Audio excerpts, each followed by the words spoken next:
Hey, what's up, guys? Now, guys that know me probably will find this hard to believe, but I have a lot of guys reach out to me and ask for some tips about either starting a YouTube channel, they're thinking about starting a YouTube channel, or growing a YouTube channel. And that's what this video is all about today. I've been doing this for over 8 years now, and I've made every mistake there is to make. So let me share some of these needless mistakes with you, and hopefully this will help you get going on the right path. Now, the first thing to consider for anybody that's thinking about starting a channel or already has a small channel and is not seeing enough growth is you are gonna suck. As you can see by some of the video examples of my first videos, they were absolutely beyond terrible, but I stuck with it and I'm glad I did. I've had a blast doing this. But if you're really worried about it, you can make the videos, edit the videos, and you don't have to upload them to YouTube. You can just make them, look at them yourself, and review them yourself. But bear in mind, you will be your harshest critic. Other people are not going to notice the way you do. So cut yourself some slack, realize going into it, the videos are probably not going to be that good, but they will get better as you do it. Making YouTube videos is a lot like bowling or pool or archery or any other sport that takes a lot of practice. You can read about it all day long. Until you get in front of the camera and push record, you're not going to get any better. It is the one and only way to get better at this. Another thing that keeps people from getting on YouTube when they're getting ready to start or when their channel's really small is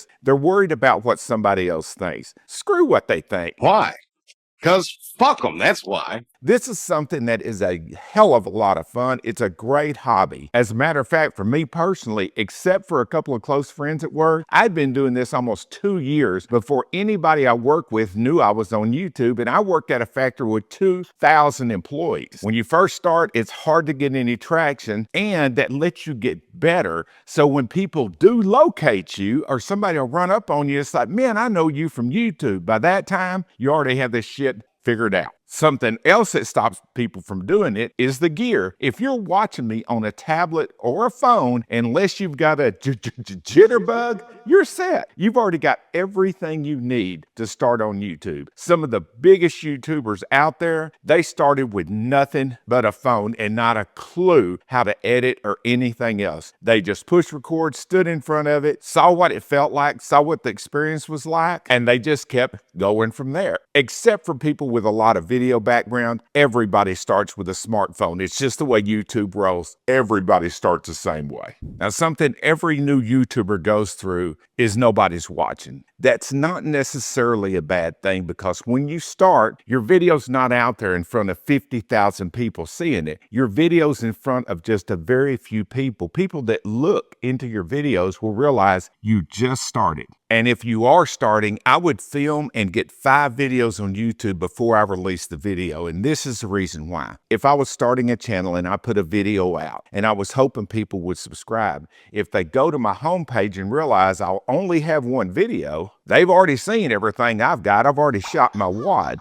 But if I have several other videos up there, there's a lot better chance they'll subscribe. Now, when you want to talk about subscribers, that becomes one of the biggest downfalls for new YouTubers. They get too hung up on the fact they're not getting the subscribers at the rate they think they should. But when it comes right down to it, views are a lot more important than subscribers. And since they started YouTube Shorts, it's real easy to get subscribers. You could make a few shorts, one looks out and goes viral, and all of a sudden you've got 1,000 subscribers. You got 4,000 subscribers. And let me give you an example. At the time I'm filming this video, I have about 200,000 subscribers. Now, don't get me wrong, I'm very proud of it. But I have a friend that has 20,000 subscribers in the same niche. On the weekends, when we both release videos, it is not uncommon at all for him to get more views than my videos do. I know another guy with over 2 million subscribers in this same niche. It is not uncommon for me to get twice as many views as he does on a video. And the reason is by putting out shorts and there's a better chance of them going viral, it artificially inflates your subscriber count. Now, if you're interested in doing full-length videos and you're interested in doing shorts, my advice would be make 2 separate channels. I made shorts there for a little while, and as soon as I quit making shorts, the views on my long-form content, the content like this,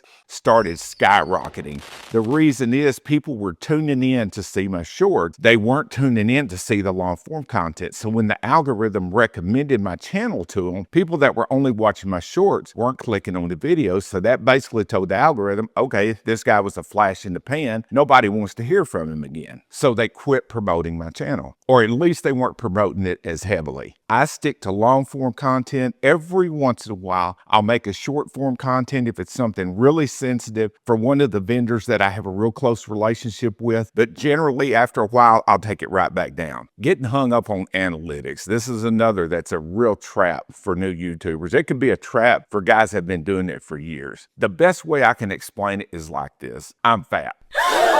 So for me personally, if I weigh every day, if I do really good, I'll get too high. if I do really bad, I'll get too low. If I just stick to my plan, try to do well, and don't worry about the numbers, I've got a hell of a lot better chance of success. The analytics on YouTube are the same way. They can show you certain things that can kind of steer you in the right direction, but they can also be a huge downfall. There's only one thing I've seen make people quit on YouTube more than the analytics: the trolls. It is really, really hard for some guys to take negative comments. For me, I make videos about it. I think this shit's hilarious. I've got pretty thick skin. It's really hard to hurt my feelings. But for some guys, especially, they put in the time, they put in the work, and then somebody talks about how bad they are at this, how ugly they are, how stupid they are. They don't know what they're talking about. There's a hell of a lot of keyboard warriors and experts out there, and the majority of them feel compelled to jump in every time they catch you saying something wrong or what they perceive to be wrong. YouTube has taken care of this in a lot of different ways. One is you can block any comments that have curse words in it. You can also block that user from ever commenting on your channel again. Or, and this is the one I like, you can hide user from channel. Now what that does, they're still sitting there commenting on your videos, wasting their time. You never see it and nobody else sees it. But if their IP address, it shows up. So they think they're commenting like hell. So by using that, you can let them waste their time and it's never gonna affect you. As a matter of fact, what I normally do now, I release a video every Saturday at 8 a.m. I don't even start replying to comments usually till about 10. The reason is the algorithm, if somebody says something really hateful, and I've had ones that have said stuff like, I hope your cancer comes back and that you die of it. When my mother passed away and I took a little time off YouTube, there were people commenting, oh, you stopped because of your mom? What a pussy. Now me personally, I don't need to see that shit. And when people comment something that harsh now, the algorithm will catch it. You'll never see it. But if you want to, you can check these particular comments and you can manually approve them. For me, if the algorithm takes a comment down, I'd never bother to look at it. It's just a lot easier for my personal mental health. Something else that's hard for the newer YouTubers, if you're just getting ready to start, you won't figure this out just yet. The rules constantly change. There's videos I've made within the last 6 months that overnight something will happen, something changes in the world, and now what was just a joke before, now that's totally politically incorrect. So they'll flag those videos and they can't age restrict your whole channel or give you a strike. And on YouTube, 3 strikes and you're out. But too many YouTubers, when they have something go wrong, they go on there, they make a video, and basically they're out there begging like a bunch of gypsies. Knock that shit off. If something happens, you did it wrong, you just have to live with the consequences. When you first start on YouTube, you're just going to invest in it. There is no return on it. It takes a while to get established, it takes a while to get an audience, and it takes a long time to get companies to notice you. But once you do, oh hell, you can show out then. Insecurities on camera. This happens to a lot of people. Now, it never fazed me because I sounded like this when I was 11 years old. So whenever there was a school play or anything like that, they would ask me to go up and MC it for 2 reasons. One was the teachers were a bunch of sick bastards. I sound like I'm about 7 layers deep into inbreeding, and part of my voice sounds like I'm talking through a tuba. So they always thought it was hilarious when I did that. So by the time I started a YouTube channel, I wasn't nervous about it. The only thing thing that unnerved me was I was afraid I was going to say the wrong thing, but after a while, your real personality will come out, and this is me. This is me on pretty damn good behavior, actually. But there are guys that have been on YouTube for over a decade and are still seriously uncomfortable being on camera. If that's you, and my wife is very much like that, guys that have watched my channel since I started have never seen her. There's a reason she's not comfortable being on camera, so I don't push her to be on camera with me. Now, my little puppy, she's been in a bunch of them,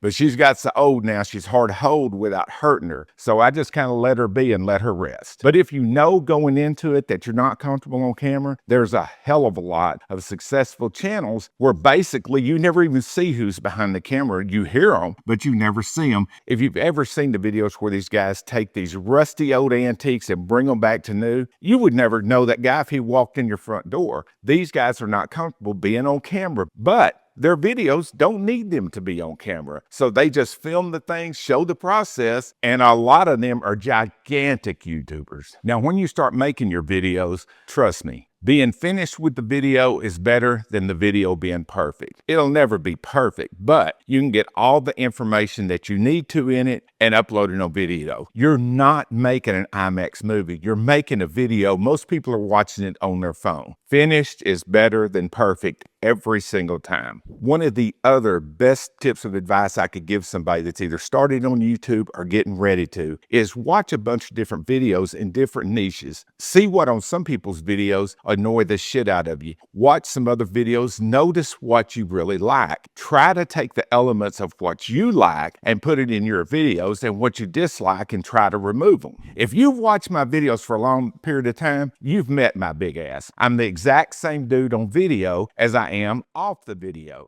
But there are guys that have like a YouTube persona, and that's who they want to be. And then you meet them in person and they're totally different. For me, that just seemed like a hell of a lot of work. And I would have trouble, like George Costanza used to say, when my worlds collided.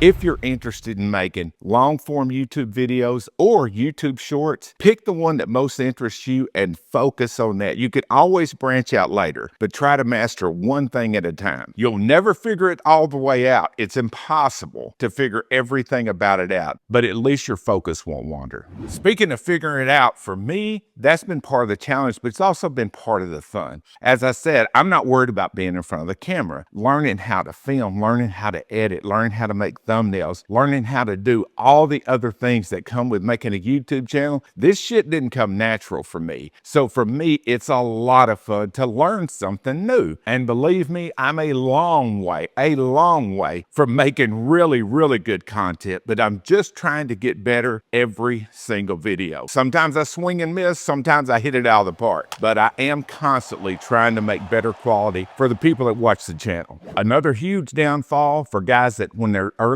in YouTube or they're getting ready to start is comparing themselves to other channels. I know a guy right now that makes really, really good content, but for whatever reason, he picked out this other channel in the same niche and he's decided his stuff is better than him. To be fair, I do like his content better than the other guys. The other guy's channel is growing much faster, like 2, 3, 4 times as fast than his channel is. That's real discouraging for him. If you keep putting out good content, eventually it will catch on. Think about all the great TV shows. They made a season or two and it didn't really catch on until it went into reruns, until people started binge watching it online. If you keep making good content and it keeps getting better, eventually they will find your ass. They're going to throw a dart at a dartboard on YouTube and they're going to land on one of your videos. And if the content is entertaining, educational, and helpful, they'll be back. When you do start, don't be afraid to share something personal about yourself. I had a lot of people when I first got on YouTube ask about the eye patch. Naturally, it looks different. People are curious. When I made the video, I felt like I was kind of letting my shield down a little bit to make that video, to tell the story behind it. And if you're interested, I'll put a link below. I felt real exposed making that video. It was the first time I had done that. That video gets a ton of views, it gets a ton of engagement, and I get a shitload of subscribers off of it. The people that that are interested in your channel, interested in you, they want to hear a little bit about you. They want to know, how did you end up on the platform? What is it about you that's unique? People are interested in getting to know the personality in front of the camera. Making those type of videos where you expose yourself a little bit, that's the only way to do it. Burnout is a real deal. A lot of guys feel like they want to put out their videos immediately. As soon as they get them finished, they want to get them on YouTube. They want to see that spike in views and grab a few subscribers off of it. But it doesn't work great for the people consuming your content. That's what they call it, people watching your content. I've got several channels, I never miss a video. They put out content at a pace I'm comfortable with. If I make 5 videos and I dump them all on the same day, 2 days later I make 4 more, and then it might be 12 days before I make another one, I come out better, and you will too, to space them apart. Release a video every few days. You'll get burnt out, and believe me, the people watching will get burnt out. They may stay subscribed, but they'll quit watching this shit. Trust me, I know, because I know too many YouTubers that do that, and all they end up doing after a while is burning out, and they quit doing it. And then later they want to know why they didn't grow on YouTube. And everybody that's a YouTuber they know is telling them the same thing. Pace yourself, pace your videos out. Right now, as I'm filming this, it's January. I have videos on YouTube ready to release and scheduled for Saturday at 8 a.m. all the way through April. I try to stay way ahead. That way, if I want to take a few weeks off, I can. Or if I just want to sit around and edit a bunch, I can, or go filming. I don't want to feel under the gun. And I started doing this several years ago, and it helped a bunch. Don't get me wrong, there are times I'm real excited to get a video out. This is being one of them because I get asked about this question so many times. And if you're not getting excited, why I do this shit. But don't feel like just because you filmed a video that day, you have to edit it, upload it, make a title, and release it right then. And damn sure don't release a ton of them at once. That's just not a good idea. All right, and the last topic I'd like to talk about for guys that are thinking about starting a YouTube channel or already have a channel and they're trying to figure out what's not growing, or looking for a few tips, which if you're one of those guys, I do hope this helps, is the money.